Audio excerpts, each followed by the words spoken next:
Sotara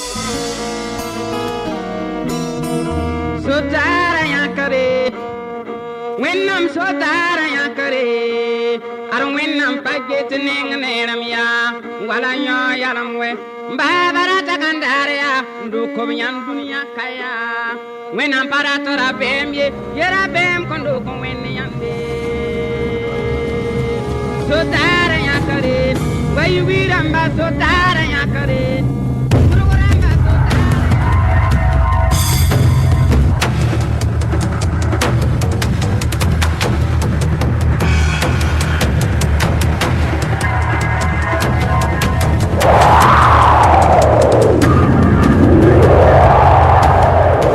Il est temps que le monde entende ce que vous entendez.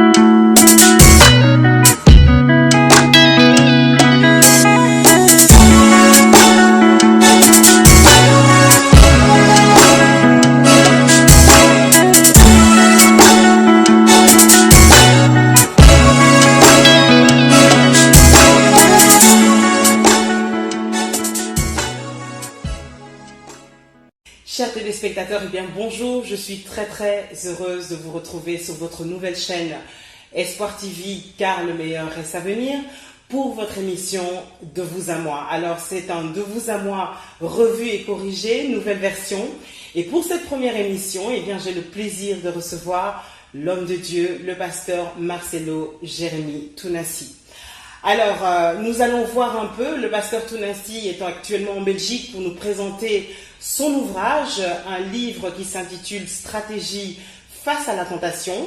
Il a eu l'occasion de faire des conférences de presse pour parler de cet ouvrage, mais aujourd'hui nous allons aborder avec lui quelques points de cet ouvrage, mais également parler de son appel, de son ministère, de son message et de l'avenir, de ce qu'il a l'intention de faire dans les années à venir. Pasteur Marcelo, bonjour. Bonjour, maman Julie. Enfin, on se retrouve. C'est un honneur et un plaisir pour nous de vous recevoir. Alors, vous n'êtes plus à présenter. Vous êtes très connu, très populaire. On va voir ça plus tard. Mais si en quelques mots, je vous demandais de dire qui est le pasteur Marcelo Jérémy Tounassi, qu'est-ce que vous pourriez dire de vous-même? Eh bien, ça c'est une question simple mais compliquée. Je ne m'étais pas attendu à une telle question. Qu'est-ce que je peux dire de moi? Je suis un pécheur sauvé par grâce, un amoureux de Dieu, un adorateur et un prédicateur de la sainteté, de la vérité, c'est cela. Un papa, un mari, un mari, ah oui, il y un a tellement de pasteur. choses. Ah, s'il faut dire tout ça, je suis un mari, je suis père de 3 enfants. Le mari de Maman Blanche, Tounassi, pasteur d'une église, représentant légal de la communauté Créfem, qui a maintenant en son sein plusieurs églises. Je suis écrivain, je suis musicien, je suis le fils aîné d'une famille, je suis un Congolais.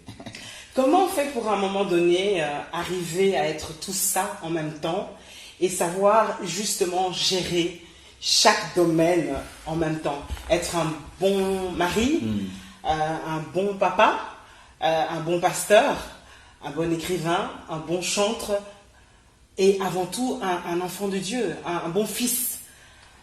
Comment on fait? C'est très difficile parce que des fois tu es trop spirituel, tu négliges le social, des fois tu es trop dans le social, tu négliges le spirituel, des fois c'est l'écrivain qui crie et le prédicateur te réclame, des fois les enfants te réclament, l'église te réclame, la communauté te réclame, les chaînes de télévision te réclament.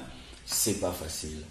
Je ne peux pas dire que j'ai atteint un niveau de perfection dans mon équilibre, mais c'est une lutte de tous les jours. Et il faut y arriver parce que sans équilibre, il n'y a pas d'harmonie. L'équilibre, c'est ça l'harmonie. Et Dieu, c'est un Dieu harmonieux. Vous voyez comment est-ce qu'il a créé les constellations, les galaxies. Tout est en place, tout est en ordre. Et la Bible dit, soyez parfaits comme votre Père Céleste est parfait. Donc je suis tout le temps en quête de cette perfection, de cet équilibre, mais vraiment c'est pas facile. Alors, vous avez vu vos pères, la génération avant vous, il y a la génération, votre génération et celle qui vient après vous de serviteurs. Quel serait votre bilan par rapport à ce qui se passe maintenant dans le milieu justement des serviteurs de Dieu? Qu'est-ce que vous avez analysé, remarqué, constaté? Il y a deux choses qui se passent. Donc, il y a des gens qui sont en train de chuter, mais il y a d'autres aussi qui sont en train de se consacrer. C'est le cas d'Élie. Élie a dit, je suis resté le seul prophète. Et Dieu lui a dit, non, il y a 7000 qui n'ont pas fléchi les genoux devant Baal. Mais le problème, c'est que ces 7000 prophètes n'étaient pas célèbres.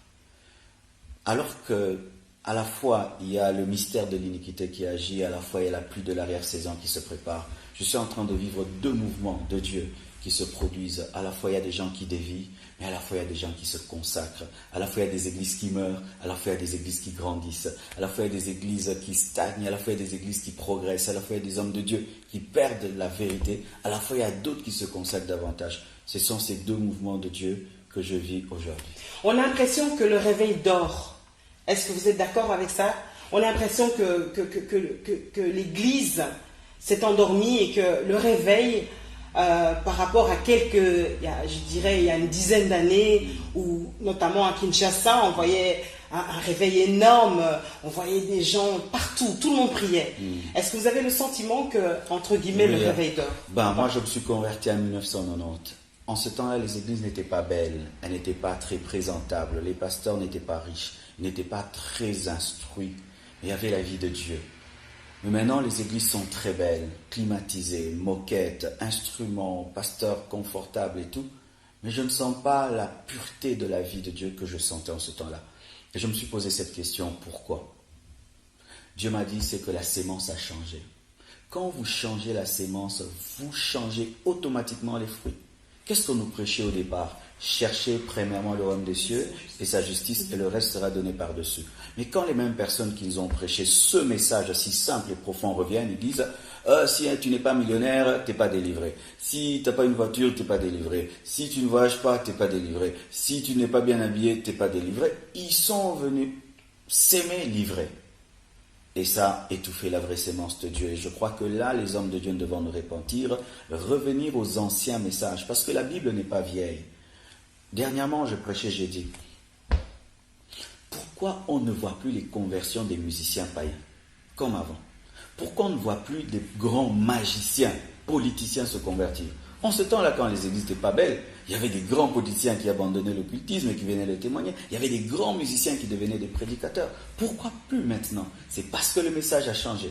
Lorsqu'ils viennent à l'église, Dieu va te bénir, alors qu'il sait dans son fond qu'il vit dans le péché. Son propre cœur, qui est le plus grand prophète, lui dit qu'il est pécheur, mais il entend un homme de Dieu lui dire, parce que c'est une star de la musique, notre frère ceci. Lui-même sait qu'il n'est pas frère en Christ, mais l'homme de Dieu l'appelle frère.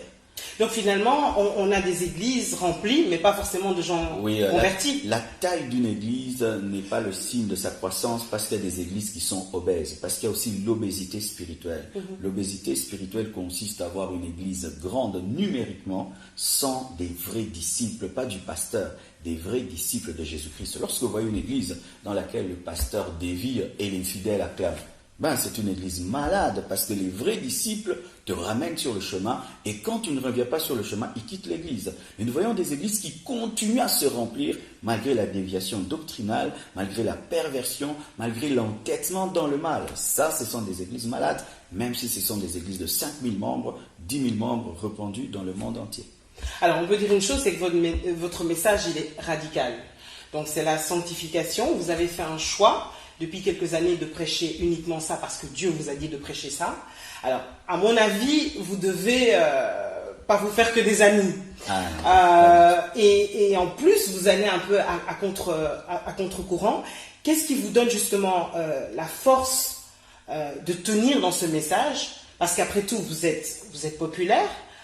Vous pourriez vous dire, bon, maintenant ça va, on me connaît suffisamment, donc je pourrais être un peu plus soft dans mon message. Mais qu'est-ce qui fait que vous gardez ce même message radical, malgré tout? Ce sont mes modèles.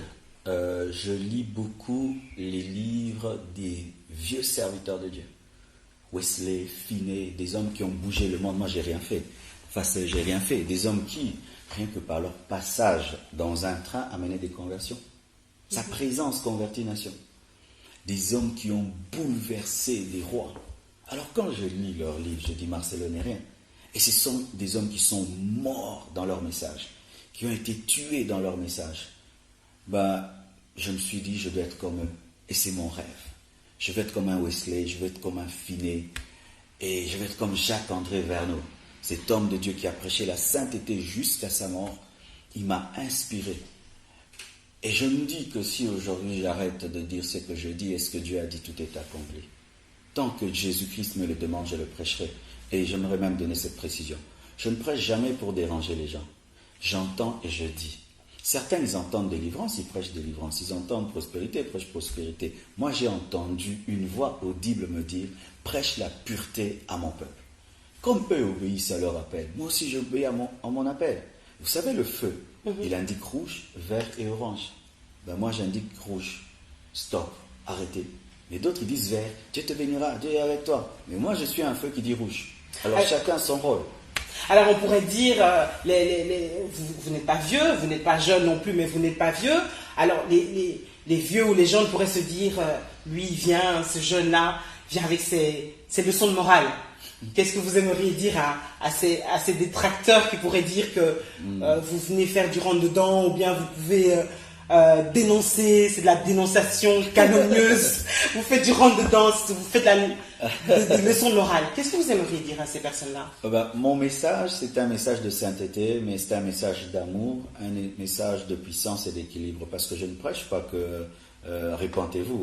Les gens qui suivent mes messages sur Internet, je parle de la famille, je parle de l'onction, je parle du Saint-Esprit, je parle de l'Église, je parle de la nation. De ce que les hommes veulent, de ce que les gens d'hommes, des femmes. Et les femmes veulent.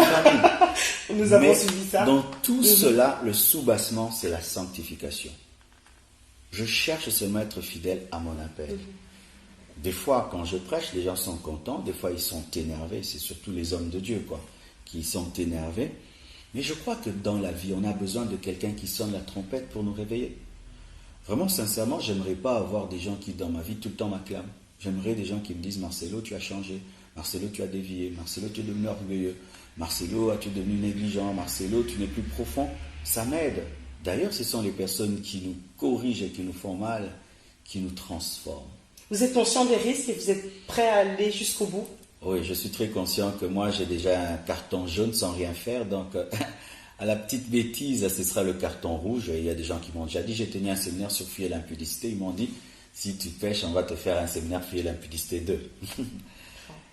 Et vous savez, ça m'aide, c'est très important. Ça me concentre. Pourquoi les gens sont aussi méchants? Enfin, je veux dire, quelque part, vous revenez à l'essentiel de la parole de Dieu. Vous êtes en train de dire aux gens, et on va le voir avec le bouquin, ok, il faut prendre conscience de son état, il faut fuir un certain état, il faut fuir le péché. Mais c'est ça la parole. Pourquoi est-ce qu'on vous reproche de le faire? Les hommes n'aiment pas entendre la vérité. Vous imaginez, en ce temps où il y a l'homosexualité, le lesbianisme, en ce temps où il y a le vol, la corruption, la perversion à un niveau, les gens veulent que lorsqu'ils viennent à l'église, qu'on leur dise tout va bien, que Dieu vous bénisse. Mais tous nous savons que les églises sont remplies de pécheurs. Tout le monde sait qu'aujourd'hui, les gens qui vont dans l'église, la plupart ne sont pas convertis. Ce sont des pharisiens qui sont là seulement pour manifester une apparence de religiosité, mais dans le fond, qui ne sont pas convertis. À qui la faute? Je vais vous titiller un peu. C'est la faute de qui? des prédicateurs. C'est la faute des prédicateurs parce que Ninive a attendu que Jonas réponde à son message, à son appel pour se repentir. Lorsqu'on voit Ninive, on peut croire que c'est une ville incrédule. Non. Elle est incrédule parce que Jonas a refusé de prêcher la vérité. Dieu vous a repris à un moment donné par rapport à cela, par rapport à un message, peut-être justement le fait que vous n'étiez pas, vous êtes peut-être laissé aller avant Quand j'étais pas connu, parce que là on passe à la télé, on met tout le temps nos vidéos, mais fut un temps, je prêchais la sainteté. Mais après, j'ai commencé à suivre à la télévision certains prédicateurs américains que j'appréciais beaucoup dans leur style, leur manière de faire. Alors, parce que je prêche aussi bien ces messages-là. Et je commence à prêcher ces autres messages. Mais un jour, un de mes fils m'a dit, pasteur, tu as abandonné ton message de sainteté. Ça fait des mois que tu ne prêches plus ça. Wow. Et puis, j'ai répondu, non, c'est parce que c'est l'équilibre. Il faut qu'on prêche tout. Mais quand je suis allé prier, Dieu m'a dit, c'est moi qui t'ai parlé. C'est vrai. Il faut prêcher tous les messages. Mais toi, tu dois plus prêcher ce que je t'ai dit. Le 3/4 de tes messages doivent être focalisés sur la sanctification et le 1/4 sur les restes, afin d'équilibrer. Avec l'aide de ce frère, il ne le sait même pas, j'ai décidé d'être davantage fidèle. Parce que vous savez, maman, on est humain. Des fois, je dis à Dieu, pourquoi tu ne me donnes pas des bons messages, entre guillemets, qui peuvent donner un peu de joie aux gens. Des fois, j'allais dans des conventions. Les autres prêchent, tout le monde est debout, amen. Les gens jettent l'argent dans les paniers. Toi, quand tu prêches, tout le monde est calme. Ils réfléchissent. Hein? Non, tu vois, l'humain. L'humain aime le feedback. Le feedback. Hein? C'est-à-dire, ça a l'impact. Tu peux pas me donner aussi des messages comme ça. Dieu m'a dit, tu prêcheras ça. Et il m'est arrivé, des fois, de refuser. Je viens dans une conférence, je donne les autres messages. Là, tout le monde est heureux, mais moi-même, je suis triste. Ouais. Je l'ai fait 2 ou 3 fois. Dieu m'a dit, Marcelo, prêche, responsabilise mon église. Dis les choses profondes. Ne prêche pas pour être acclamé, ne prêche pas pour être aimé, ne prêche pas pour qu'on te bénisse, ne prêche pas pour qu'on t'acclame. Sois fidèle. Mais aujourd'hui, j'ai découvert qu'il y a un peuple qui aime le message de la sainteté. Et d'ailleurs, c'est pas que quand je prêche la sainteté, je suis contre la bénédiction. Quand tu vis dans la sainteté, la bénédiction va t'accompagner. Quand tu vis dans la sainteté, l'onction va t'accompagner. J'ai vu des paralytiques qui marchent dans mon ministère, des femmes, dernièrement une femme qui n'avait pas les 2 trompes. Elle m'a témoigné, ça fait 2 mois qu'elle est enceinte. Il y a des guérisons, des miracles, la démonstration de la puissance de Dieu. Mais souvent, je ne mets pas trop les images où Dieu m'utilise dans ce domaine-là. Dieu ne m'a pas encore convaincu de trop en mettre. Mais je vis l'onction de Dieu. Je vis la puissance de Dieu. Je vis cela. Je vis cela. Pourquoi? Parce que la sainteté attire la puissance, la vraie puissance. Parce que la vraie puissance te transforme. Mais si tu opères dans la puissance seulement pour guérir les autres tout en vivant dans le péché, eh bien, Dieu t'utilise comme une pierre et c'est du bénévolat spirituel. Alors, il y a une contradiction, c'est que quelque part, vous avez dit tout à l'heure, et c'est vrai, les gens ne veulent pas forcément entendre ces choses. Et pourtant, partout où vous allez, sans vous flatter d'ailleurs, c'est plein. Les gens vous suivent. Les gens sont mobilisés. Les gens de partout, de tout âge, de toute tranche sociale. Qu'est-ce qui fait justement que les gens écoutent, vous suivent pour écouter ce message? Est-ce que c'est l'art de communiquer? Est-ce que vous avez étudié comment présenter le message afin que les gens l'acceptent, avalent la pilule, comme on pourrait dire? Ou bien est-ce que c'est parce que finalement, eh bien, les gens ont vraiment ces nécessités, un besoin d'entendre ces choses-là? Ils sont fatigués des flatteries. Ils sont fatigués des messages secondaires. Ils ont entendu ces messages-là. Tu seras, tu deviendras, ils ne deviennent jamais. Et ils comprennent que le principe d'abord, c'est réparer l'autel avant d'invoquer le feu. Élie a d'abord réparé l'autel avant d'invoquer le feu. Ils ont soif de l'éternité. Chers pasteurs, vos fidèles ont besoin d'entendre un message sur l'éternité. Parce qu'ils sont conscients au-dedans d'eux qu'ils vont mourir. Ils sont conscients que l'enlèvement aura lieu. Des fois, ils ont peur au sujet de leur salut. Et ils ont besoin. Alors, le peuple de Dieu a soif de ce message. Et quand vous le donnez, ils veulent entendre. Ils viennent entendre. Ce n'est pas parce que c'est Marcelo. C'est le message du temps qui prépare l'Église à l'enlèvement. Alors, Marcelo Tounassi, c'est un véritable phénomène. Enfin, je veux dire, c'est un phénomène. Je ne sais pas comment on peut dire ça autrement. Mais ceci dit, quand on est face à vous-même, on se rend compte que c'est une personne tout à fait simple, tout à fait humble. Comment vous faites ça? En même temps, être aussi populaire et rester en même temps aussi simple. Quels sont vos garde-fous? Quel est votre secret? J'étais très orgueilleux quand j'étais dans le monde. C'était parmi mes grands péchés. J'étais vraiment l'incarnation de l'orgueil. Wow. Un orgueilleux à un niveau, je vous dis, impossible. Ah oui, vraiment, j'étais l'incarnation de l'orgueil. Parce que vous savez, quand on était jeune, un métis, on se prenait pour supérieur aux autres.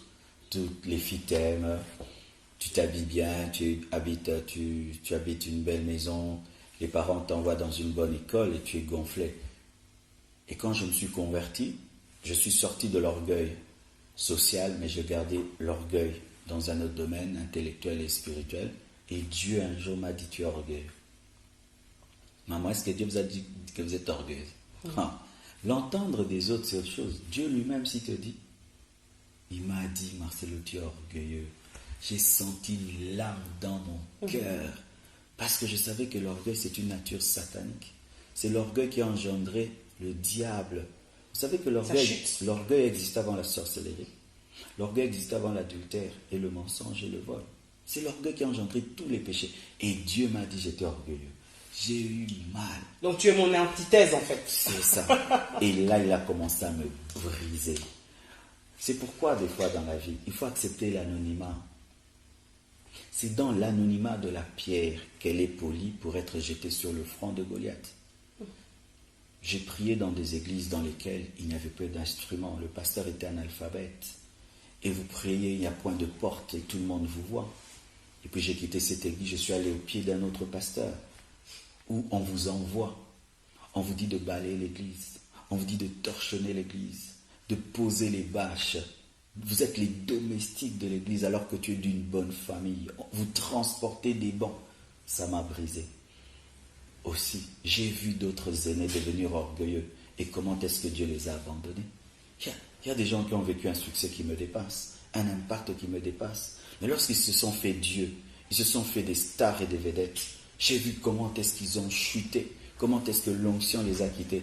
Ils sont devenus pour moi un modèle. Et je dis toujours, je ne ferai jamais comme eux.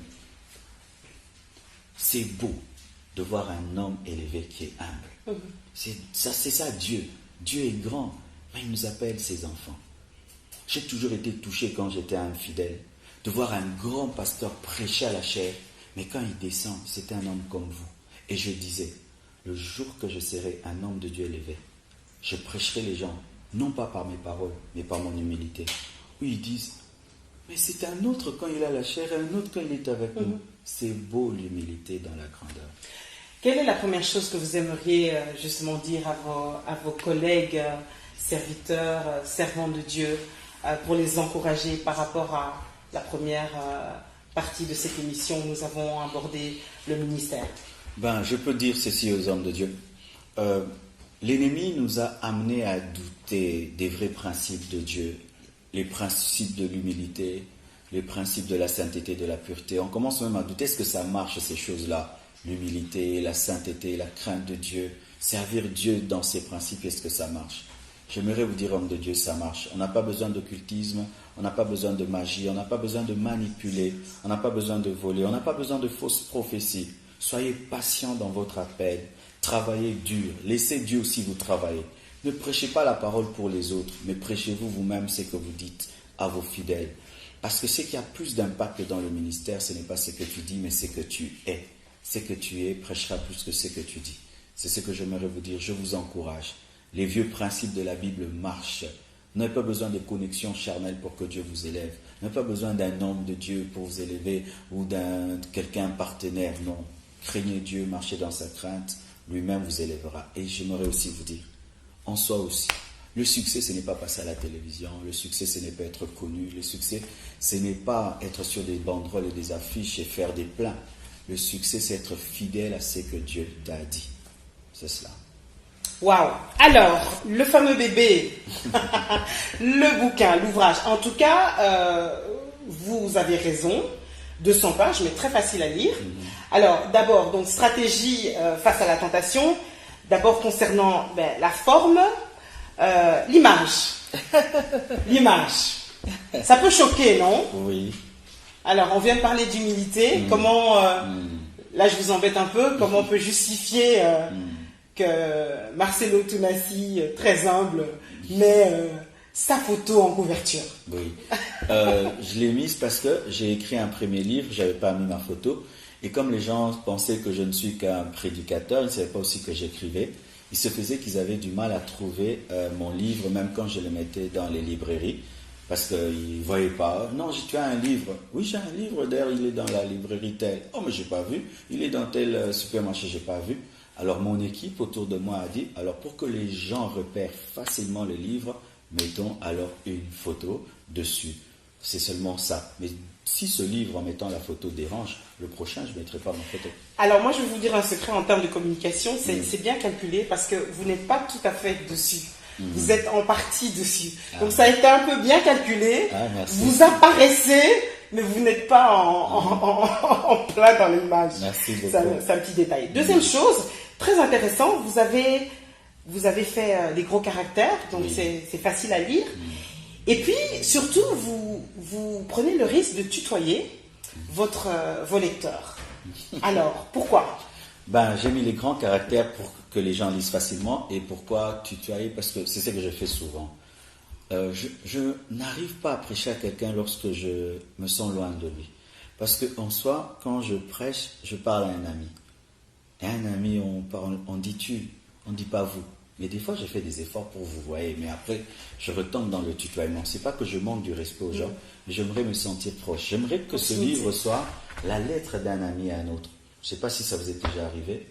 Je reçois facilement les conseils d'un ami que d'un supérieur ou d'un étranger. Tout à fait. Et là, si je dis tu peux vaincre la tentation, tu n'es pas obligé de tomber. J'aimerais que ce soit un ami qui parle et qu'on retrouve le style que j'utilise quand je prêche. Ce qui n'est pas une différence entre mes vidéos et le livre. C'est seulement cela. Mais ce n'était pas pour manquer du respect aux gens. Le choix de la simplicité, en tout cas, Oui. quand on vous lit, c'est vraiment facile à lire. Hein. Ça se Merci lit très très très facilement, ça coule. On est en plein dedans et on a l'impression, comme vous dites, on a l'impression que c'est un recueil de témoignages, de vécu. Oui, c'est tiré en partie aussi de mon expérience personnelle. Parce qu'on prêche mieux ce qu'on a vécu. J'ai donné à Paris, c'était dimanche. On m'a dit, pasteur, donnez-nous un exemple d'une tentation, parce que vous dites stratégie et tout. Et puis j'ai partagé une expérience que j'ai connue.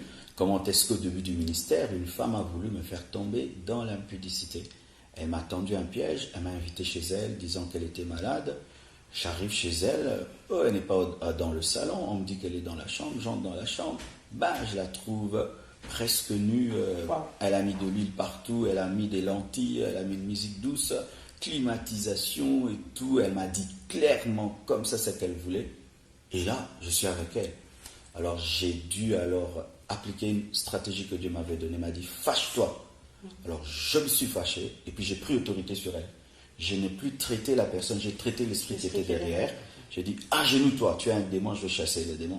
Elle s'est agenouillée, j'ai commencé à prier pour elle, j'ai fui, je l'ai laissée. Oui, c'est ce que j'allais dire, on fuit. J'ai fui. À un moment donné, on Et fuit. j'ai eu une leçon à vie. Maintenant, quand une femme m'invite chez elle, je vais avec ma femme. Ok. Voilà. Alors, vous parlez de 3 sources de tentation. Le diable, Oui. la chair et l'homme. Oui. On explique un peu? Le diable, c'est le premier tentateur parce que c'est lui qui a inauguré la tentation. Il a tenté Ève. Et la chair, c'est cette partie qui est en l'homme déchu. C'est-à-dire, lorsque nous naissons de nos parents, nous acquérons la nature d'Adam. C'est une nature qui est déjà pécheresse sans péché. Parce que l'homme est pécheur sans péché.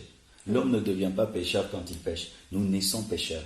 Alors, cette nature pécheresse nous pousse à la convoitise. C'est pourquoi il dit que personne ne dise que Dieu le tente, parce que l'homme est tenté par sa propre convoitise. Mais il y a aussi l'homme qui nous tente. Nous voyons l'exemple dans Proverbe 7 de la femme prostituée qui a tenté ce jeune homme et qui l'a fait tomber. Nous voyons comment est-ce que Dalila a tout fait pour connaître le secret de la force de Samson jusqu'à couper ses cheveux. Donc nous sommes tentés, des fois par le diable, des fois par notre propre chair et des fois par 2 hommes. Sachez ceci, toute tentation n'est pas satanique. Des fois, il n'y a pas Satan dans la tentation, il n'y a que la convoitise. Des fois même quand on dit « Satan m'a tenté », le diable dit « Non, là, ce n'était pas moi, c'était lui-même ». Ah oui, toute tentation n'est pas satanique. Mais lorsqu'une personne demeure dans un péché charnel, alors il y a un démon qui vient amplifier le mal. Parce que l'homme va en enfer, mettons, à 40 à l'heure. Le diable vient le pousser pour qu'il aille à 150 à l'heure. Mais déjà, l'homme y va. Alors, qu'est-ce qui se passe? Les hommes accusent souvent le diable. Là où il n'y a pas le diable, c'est pourquoi ils n'arrivent pas à surmonter la tentation. Mais il y a des tentations qui sont démoniaques. Celles-là, il faut prendre autorité sur les démons. Parce que des fois, ce n'est pas la chair. C'est au-delà de la chair. C'est une entité spirituelle qui travaille à vous faire tomber. Là, il faut prendre autorité. D'accord. On va prendre quelques exemples pour que ça soit vraiment très très clair Oui. dans la tête des gens. bien sûr, en lisant l'ouvrage, le livre, c'est très très clair. Et je vous invite vraiment à le lire parce qu'il est très très intéressant. Première chose, la nouvelle naissance. Les choses anciennes sont passées, toutes choses sont devenues nouvelles, pardon. Nous sommes nouvelles créatures. Est-ce que nous sommes soustraits à cette même tentation en étant non convertis que convertis? Oui. Les païens, moi je me dis que Satan ne les tente pas, mais il les roule tous les jours dans la farine, hein, tous les jours parce qu'ils sont à lui. Mais Jésus, Fils de Dieu, par essence, a été tenté en toutes choses. Alors si nous qui sommes des fils de Dieu par adoption, nous serons aussi tentés en toutes choses. La nouvelle naissance n'élimine pas la tentation. Parce que la Bible dit, veillez et priez parce que votre adversaire, le diable, rôde. Malgré que vous êtes des chrétiens, il rôde cherchant qui dévorer. Vous savez pourquoi encore les chrétiens tombent? C'est à cause de cela. Comme je suis chrétien, Satan m'a oublié. Comme je suis chrétien, donc je suis parfait. Non, même si tu es chrétien, il y a le vieil homme en toi qui tous les jours va combattre ta nouvelle nature. C'est pourquoi nous devons prêcher à l'église sur le brisement et sur la crucifixion. Imaginez, maman, quelqu'un se convertit, mais il sent en lui une lutte qui le ramène dans sa vie païenne. Et vous êtes tout le temps en train de dire, tu vas te marier, tu vas voyager, tu vas te marier, tu vas voyager. J'ai besoin qu'on me mette dans une salle d'urgence, me donner des vitamines B, des vitamines C. La personne est en train... Aujourd'hui, nous avons des jeunes qui ont quitté l'homosexualité. Moi, j'ai des jeunes qui viennent au bureau, pasteur, j'étais lesbienne, j'ai arrêté. J'étais homosexuel, j'ai arrêté. Maintenant, quand ils rentrent dans le monde, et les anciens copains et copines veulent le ramener. Alors, tout ce qu'on lui dit commence à le tourmenter. Même dans sa chair, il ressent des choses. Il faut lui l'enseigner à dire non. Parce que crucifier la chair, c'est quoi? Ce n'est pas te faire souffrir, te mortifier. C'est dire tous les jours non, c'est ça crucifier. Non, je ne le ferai pas. Mais est-ce qu'on sait résister par soi-même? Par exemple, justement, comme vous avez dit, donc l'ancienne nature. Par exemple, une personne avait un problème d'alcool avant de se convertir. Qu'est-ce qui fait qu'à un moment donné, lorsqu'elle se convertit, elle arrive à stopper cela, alors que c'était une véritable addiction? Qu'est-ce qui fait qu'on peut arrêter? C'est la puissance de Dieu, mais lorsque tu la laisses opérer en toi. C'est-à-dire que lorsque Dieu vient dans ta vie et que tu le reçois, il te donne une nouvelle nature, mais tu dois laisser cette nouvelle nature grandir. Et comment est-ce que cette nouvelle grandit? C'est lorsque tu lui donnes les aliments pour sa croissance. Celui qui vient à Christ et qui du coup arrête avec l'alcool, pour qu'il demeure dans cette dimension de sainteté, il doit nourrir son nouvel homme de la parole de Dieu, qui est le lait spirituel de la prière. Alors celui qui se convertit, il ne lit pas la Bible, il ne prie pas, il ne médite pas, il ne vit pas dans la communion fraternelle, sa nouvelle nature sera malade, fragile, et c'est ce qui fera que l'ancienne nature va venir dominer, parce que ces deux natures se nourrissent. Le vieil homme se nourrit de ton ancienne vie, le nouvel homme se nourrit de la parole de Dieu, du Saint-Esprit. C'est pourquoi la Bible nous dit que lorsque l'Église primitive croissait, qu'est-ce qui se faisait? Il persévérait dans les enseignements des apôtres, la communion fraternelle, la fraction de pain. C'est ce qui fait qu'il dominait. Maintenant, les gens aujourd'hui se convertissent, ils ne lisent pas la Bible. Ils ne prient pas, ils ne jeûnent pas. Il est tout le temps devant sa télévision. La nouvelle nature est chétive. Elle ne sait pas t'aider. Tu peux vaincre. Mais comme tu ne nourris pas la nouvelle nature, tu ne sais pas dire non. Alors que tu es une nouvelle créature, mais tu es une nouvelle créature négligente. Parce que dans le salut, il y a la part de l'homme. L'homme doit accepter, l'homme doit croire, l'homme doit collaborer avec la volonté de Dieu. Ce n'est pas que Dieu vient, il te transforme et toi tu ne fais plus rien. C'est pourquoi dans le jardin d'Éden, il y avait l'arbre de la connaissance du bien et du mal. Pourquoi? Pour que le jour où l'homme se fatiguera d'une vie de paradisiaque, qu'il en sorte. Parce que Dieu ne nous impose pas la sainteté. Il ne nous impose pas, nous devons choisir. Nous sommes des esclaves volontaires.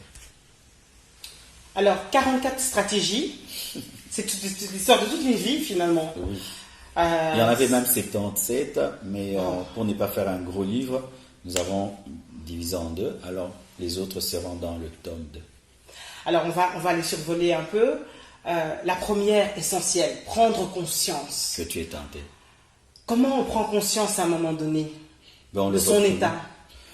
Oui, par exemple, la Bible nous dit que dans Matthieu 4, Jésus-Christ est allé dans le désert pour être tenté.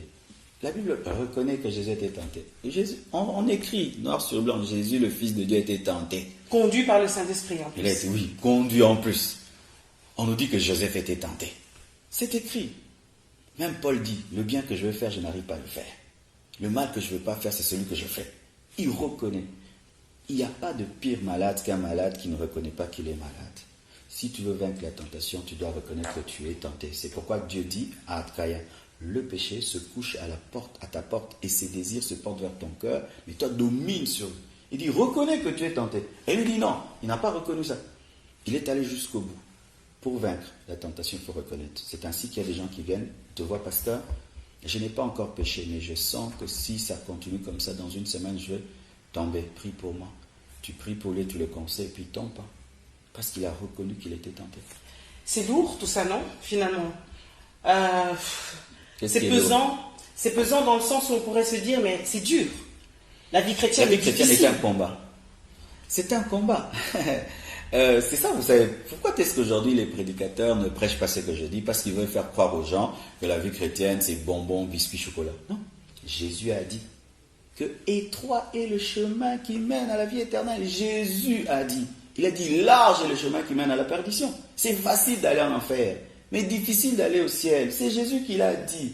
Quand il dit petit troupeau, il a dit, vous serez persécutés en mon nom, on vous tuera, on vous lapidera, on vous calomniera. Jésus a dit ça. Mais pourquoi on ne veut plus dire aux gens la vérité? Voyez, quand tu amènes un enfant, tu lui dis qu'il deviendra militaire, tu lui dis là-bas, on va te tabasser, là-bas tu feras des pompes et tout, il est déjà préparé. Et demain il devient un grand général, mais on lui a tout dit. Mais dans l'église on ne dit pas ça. On dit viens, tout ira bien, tout. Moi je dis, viens à Jésus, il sera avec toi. Il te gardera, tu grandiras, tu auras la paix, tu auras la joie. Mais le diable va te combattre, ta chair va s'opposer, le monde va s'opposer. C'est ce que Jésus-Christ a dit à ses disciples. Il a dit que ceux qui vous combattront diront qu'ils servent Dieu. Il a dit, je vous laisse comme des brebis parmi des loups. Jésus l'a dit. Mais je vous donne le pouvoir de marcher sur les scorpions, sur les serpents. Mais Jésus nous a révélé que la vie chrétienne est un combat. Et c'est un combat. Alors, il y a tentation, il y a épreuve. On fait souvent l'amalgame entre les deux, on confond. Dieu peut nous éprouver. L'épreuve vient de Dieu pour nous rendre meilleurs. La tentation vient du diable, vient de la chair et vient des hommes charnels pour nous rendre pires. La tentation ne vient pas pour nous rendre meilleurs, mais l'épreuve vient pour nous rendre meilleurs. C'est comme on prend de l'or, on met dans le feu, c'est pour qu'il brille davantage. Mais la tentation vient pour t'anéantir. Mais celui qui surmonte la tentation devant Dieu prouve qu'il aime Dieu parce qu'il a pu dire non. Ok. 1 Corinthiens 10, 13. Tu seras tenté, tu ne seras pas tenté. Au-delà de tes forces. Voilà. Et avec la tentation, il y a la porte de sortie. Oui. Comment vous pouvez expliquer ce passage par rapport à tout ce que vous venez de dire? J'aime expliquer ce passage en disant ceci, que le diable est un pêcheur de poissons qui va à la pêche avec un filet troué. Pourquoi? Parce qu'il dit que Dieu ne permettra pas que vous soyez tentés au-delà de vos forces. Donc, ce sont des stratégies qui peuvent être vaincues. Et Dieu préparera toujours une porte pour en sortir. Donc, quand le diable jette son filet, Dieu troue le filet et puis dit au poisson, sortez par là. Alors, lorsque le diable lance sur toi le filet de la tentation, tu te sens tenté, garde ton calme, vérifie. Il y a une toute petite porte. Soit tu dois fuir, soit tu dois prier, adorer, prêcher, enseigner, rester à la maison, faire une retraite. Ça veut dire que toutes les tentations sont filtrées. Notre Père ne nous soumet pas à la tentation, mais délivre-nous du mal. Du mal. Ne nous soumet pas à la tentation. Oui, c'est-à-dire ne permet pas à ce que l'ennemi nous tente au-delà de nos forces. C'est clair avec vous. Comment est-ce que vous avez appris à être aussi clair, aussi limpide dans vos propos, de manière à ce que les jeunes, vous avez vraiment des jeunes derrière vous, des jeunes qui aiment vous écouter. Comment vous avez réussi à avoir un discours aussi radical, comme on le disait tout à l'heure, mais aussi simple à comprendre? C'est pourquoi il faut s'asseoir à l'église et écouter les autres. Quand je me suis converti, je m'asseyais pour écouter des prédicateurs. Mon pasteur invitait beaucoup de prédicateurs, je les écoutais. Et quand il prêchait, je dis, lui il prêche pas bien. Son message est fort, mais il le transmet mal. Lui il prêche bien, mais pourquoi il a prêché bien? Lui il prêche pas bien. À force de les écouter, j'ai dit, lui quand il a prêché, j'ai jamais oublié. Lui quand il a prêché, j'ai oublié. Lui quand il a prêché, ça m'a pas touché. Lui, alors à force de les écouter, sans que je sache, j'étais en train de me tailler un style de prédicateur. Alors les prédicateurs qui me touchaient, c'était les prédicateurs humbles, profonds, simples, au point où même un enfant peut comprendre. Alors je me suis dit aussi, moi quand je prêcherai, je ne compliquerai jamais la parole.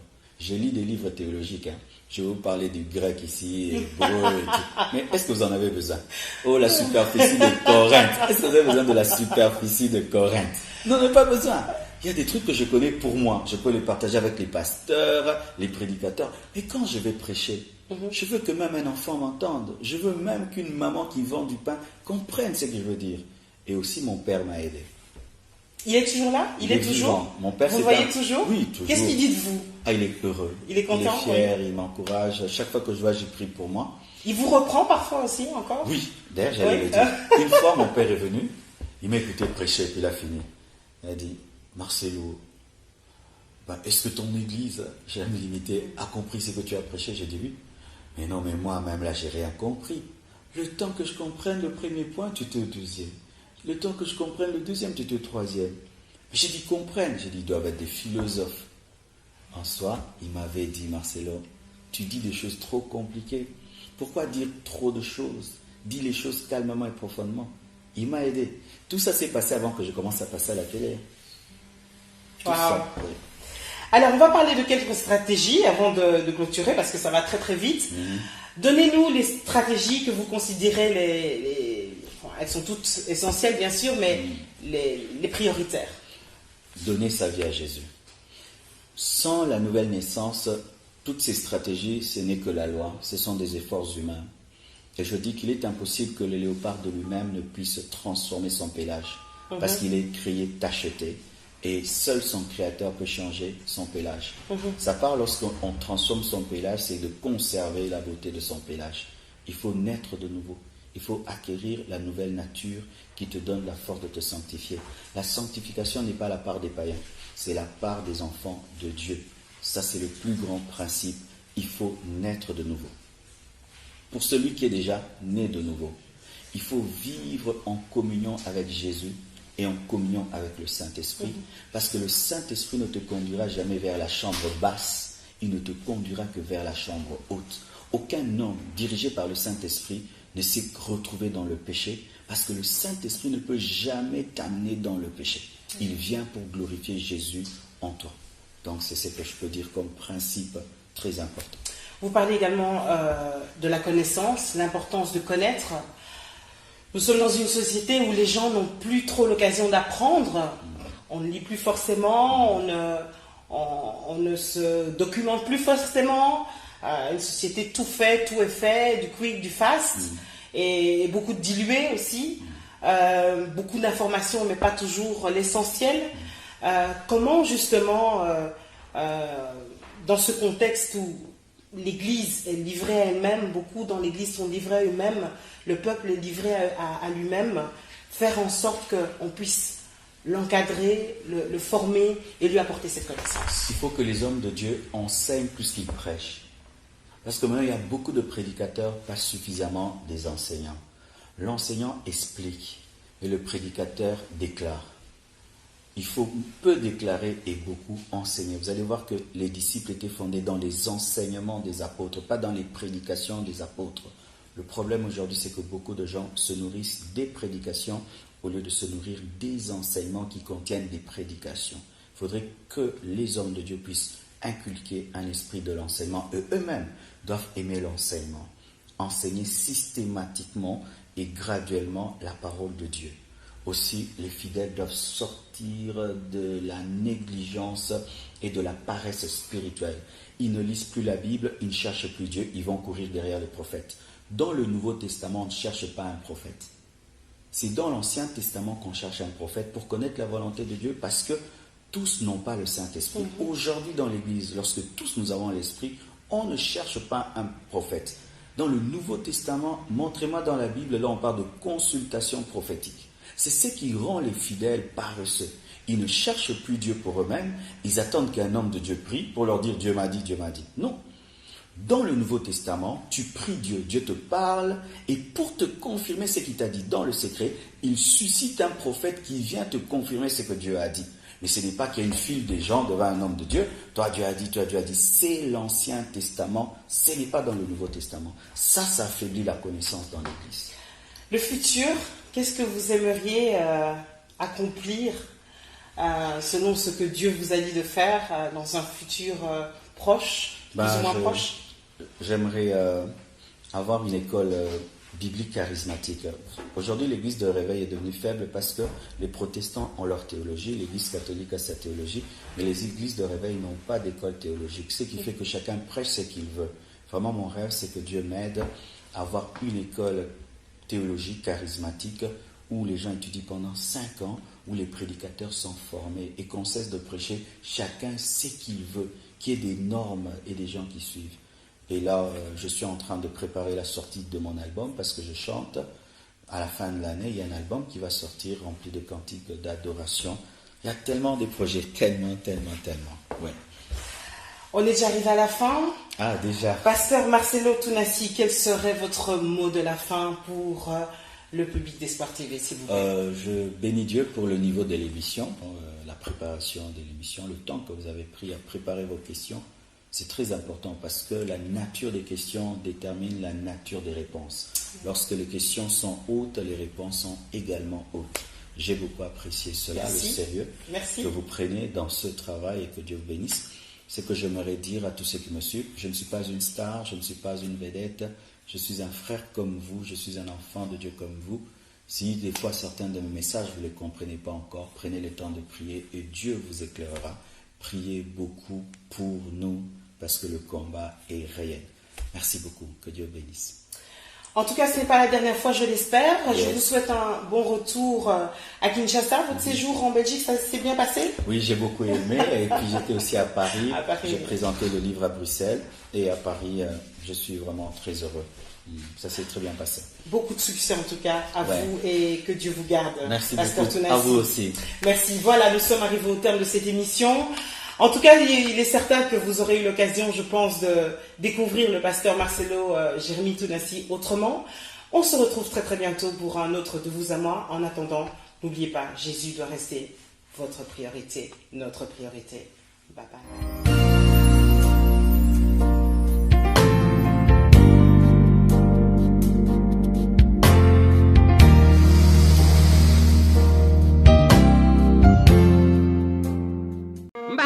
Il faut des gardiens du temple, des gardiens du temple. We need guardians of the temple Ils doivent être muets.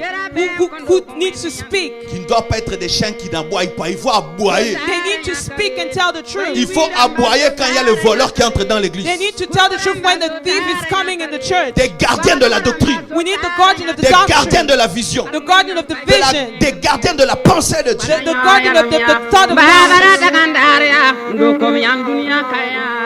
When I'm paratora bem ye, yera bem kondo kumweni ande. Abarami gandoya, aroka naba weni yanwe. Amuiri gandoya, amrokumba weni yanwe. Eteni gandoya, sakupun weni we. Gandaro, yikundo kumweni yanwe. Yamya gandabi, yikundo kumweni yande. Je veux dire, après plusieurs observations, en regardant ce qui se passe autour de moi, que le monde est drôle à cause de plusieurs contradictions sociales, spirituelles, financières et matérielles. Je chante ce cantique pour dire non à toute injustice sur terre.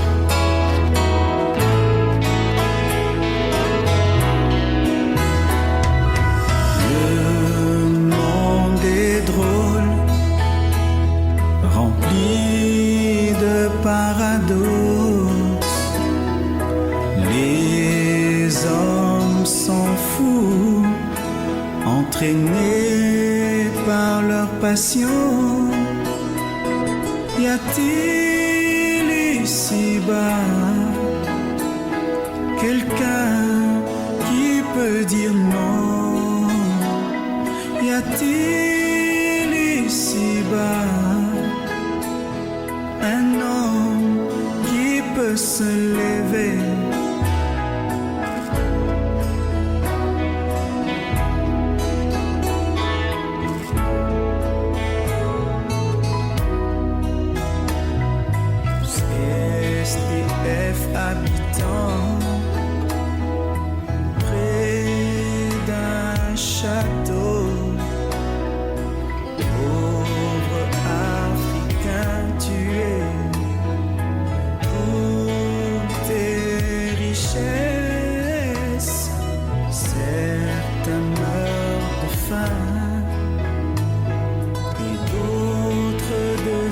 société.